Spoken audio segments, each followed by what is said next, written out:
typically always do. Our search and rescue volunteers, our search and rescue teams, other agencies, Borstar from Border Patrol sent their canines out. They worked tirelessly all day yesterday and all day tonight. I'm sorry, all day yesterday and all last night.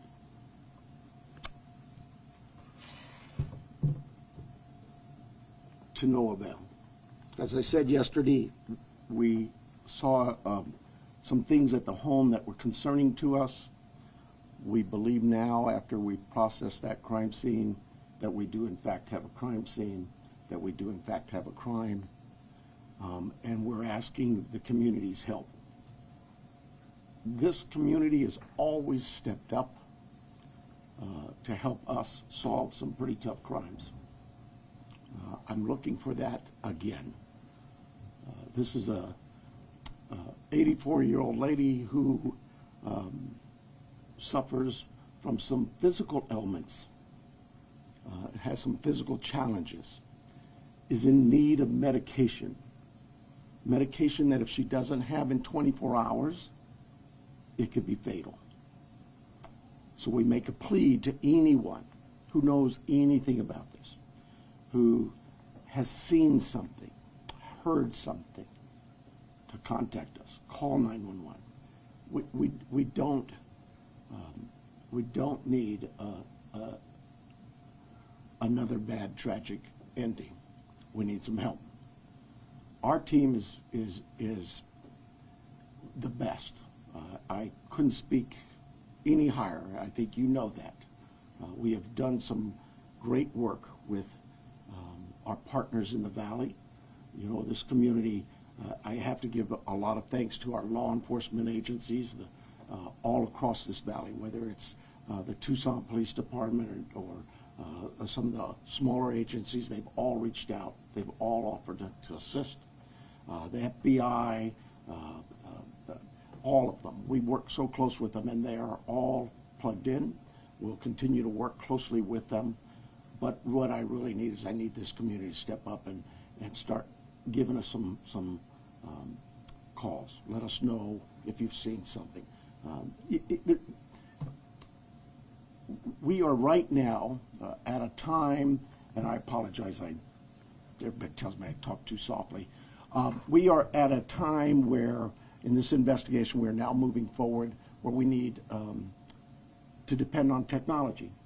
You know, our license plate readers, our camera systems throughout the community, anything, everything. And we will download all that data we have from the home, from different pieces of technology we've gotten, and we will use that to our advantage. But the reason I bring this up is that, you know, I'm a cop. I hate politics, but I have to remind our political leaders that they need to quit this banter of every time law enforcement leaders come to you for a need, that you give up these ridiculous remarks about how it's going to be misused. AI is a bad, evil word. The cameras are very bad and evil. I'm tired of that. Those tools in the right hands, with the right minds and the right approaches, are extremely valuable to solving crimes just like this. We need that. We need more staffing. We need a lot of things.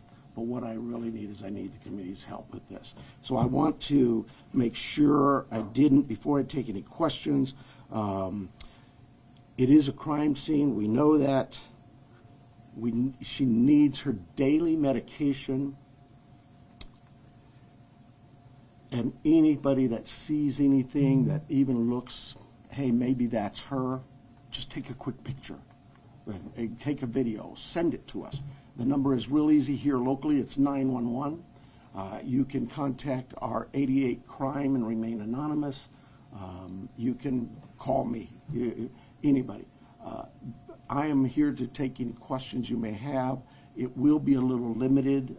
I apologize for that, but we do have a crime that we need to protect its integrity. I have here Sergeant David Stivers from our homicide team. He has been up all night, so bear with us if we are a little bit fuzzy in our answers and responses. but we're both here for any questions you may have. Let's start, Sheriff, please. Recognizing your limitations, but can you elaborate at all on what makes you believe it's a crime scene as opposed to someone who left home and just couldn't find her way back? Well, I think I told you, she is very limited in her mobility, right? We know she didn't just walk out of there. That we know. There are other things at the scene that indicate there was she did not leave on her own. We know that. If you're talking about plate readers, is there a vehicle associated with this? When I told you we're now at the phase where we're looking at all the technology, all of that is being evaluated as we speak. Let me say this: we've not just thrown our search and rescue team out there. They are going to be doing some door-to-door with our criminal investigation team. It is not just our homicide unit. All of our criminal investigation detectives. I went out last night to the scene. There were probably 100 cars out there, all from the sheriff's department, all working this case. It takes a lot of manpower and a lot of energy. This team of mine worked throughout the night. They continue to work.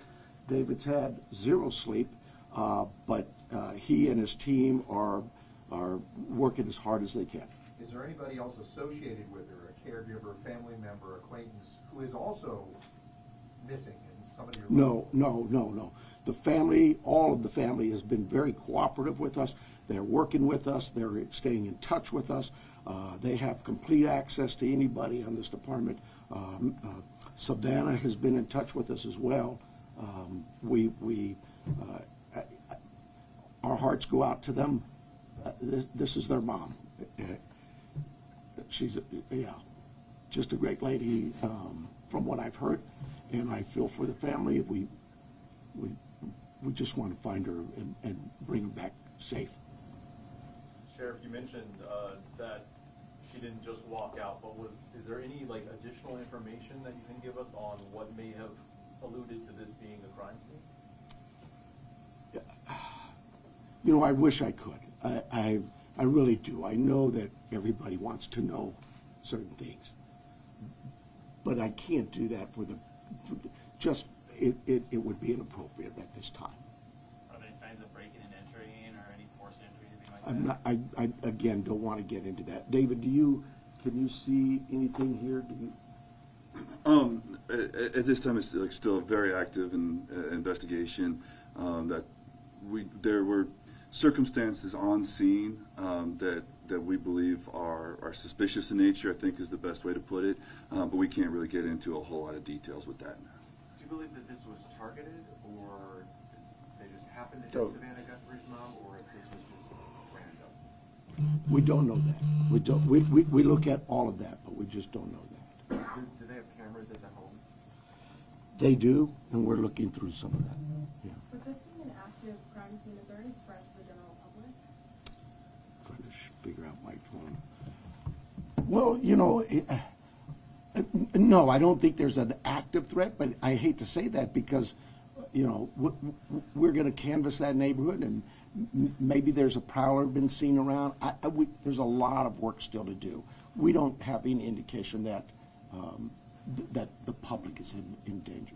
And what does that search look like today beyond what you've already told us about last night? So we have shut down our search and rescue mission, and we've sent them home to rest. They were out all night. Look, we put all our air assets into this, our drone systems, our aircraft, our helicopters, heat sensors, infrared, everything we've thrown at this.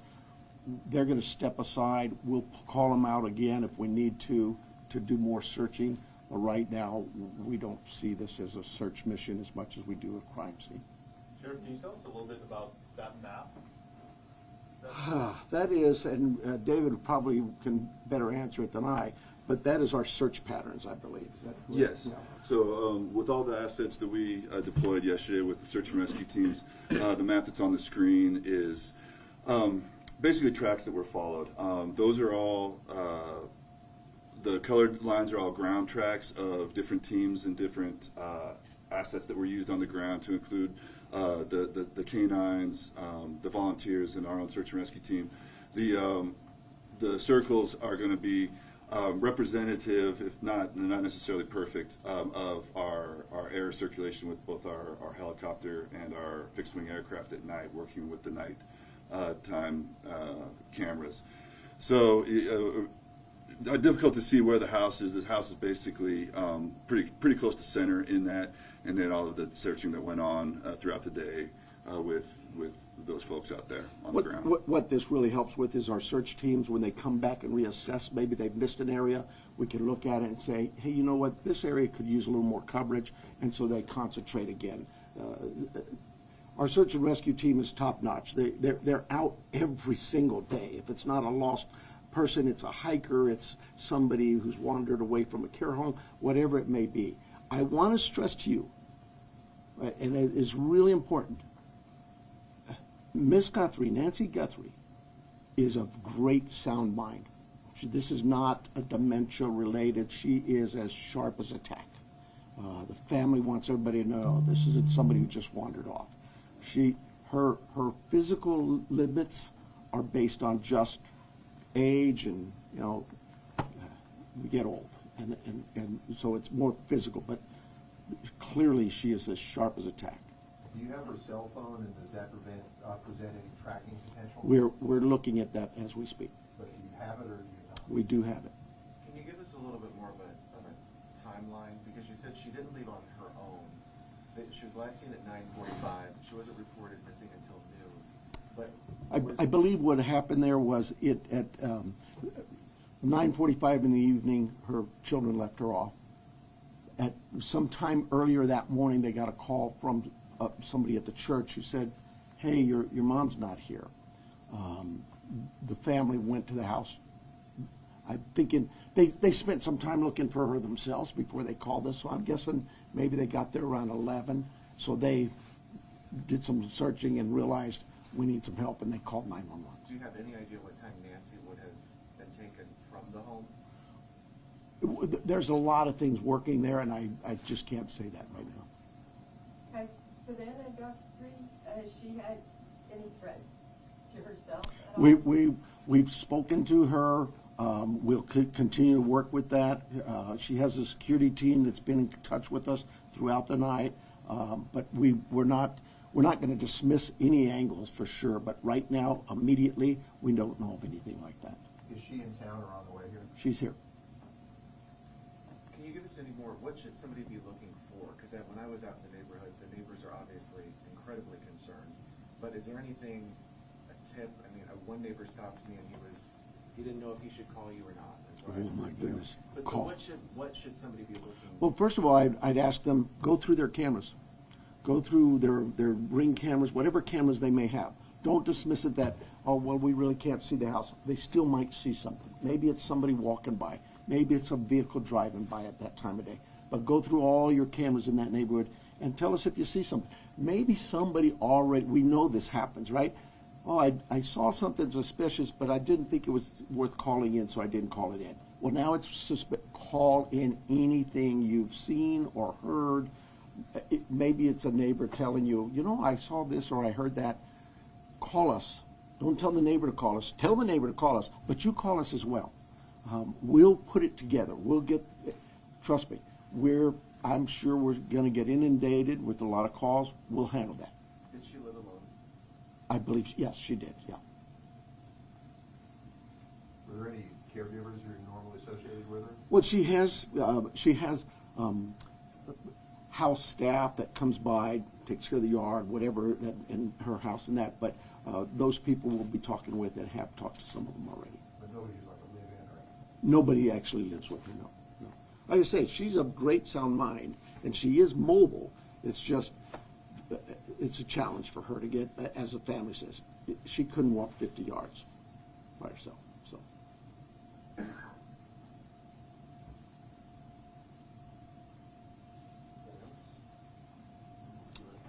Somebody asked about the FBI. I'm sorry. Somebody asked about the FBI. Like I said, we work closely with all of our partners, whether they're FBI, ATF, ICE, whoever. We know that they have certain capabilities and certain resources, just as we have certain capabilities and resources. So yes, we'll continue to work with them, and they've offered assistance to us. We accept that assistance, and we offer assistance. But just last week, the FBI called us to handle a shooting that involved Border Patrol. You need to know that. That's just day-to-day routine work for the law enforcement in Pima County in Tucson. We work very closely with our partners. With the amount of time that's gone by, how wide do you cast in the net? Statewide, national? Well, yes, national for sure. I'm hoping the national media's picked up on this. We've gotten a lot of reports, but statewide as well, with Amber Alerts, things like that. All of those things we use. Every tool we have, we will use.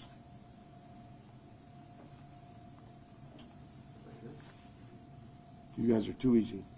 Thank you so much. I apologize for being late. I apologize for my political rhetoric of the Board of Supervisors or the City Council. I just get so frustrated, and we just can't do this job without their support. We don't need political statements from the dais and mumbo jumbo. We need them to listen to their law enforcement leaders and really pay attention to the fact that we understand that there's a great potential for abuses in today's world with the technology that's available to us. But you have to, at some point in time, have some faith and trust in your leadership in the law enforcement community to know and understand that we too were elected here to provide a service to our community. I can't think of a community in this planet that wouldn't tell you, number one is public safety.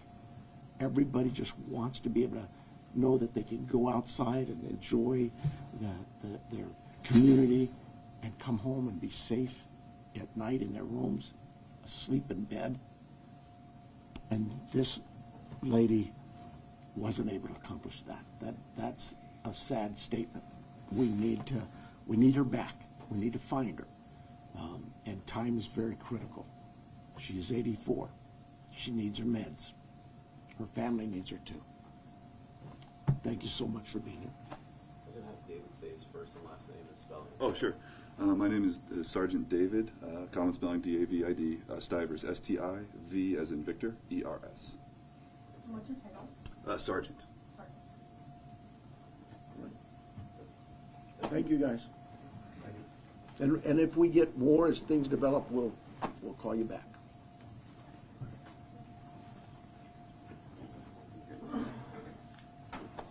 I hope I talked loud enough.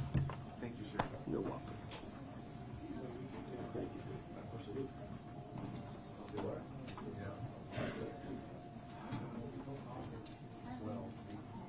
If you need a better copy of that missing flyer, we can always send it to you. Oh, Keith, can you send us the map? Kevin, oh, Kevin, on my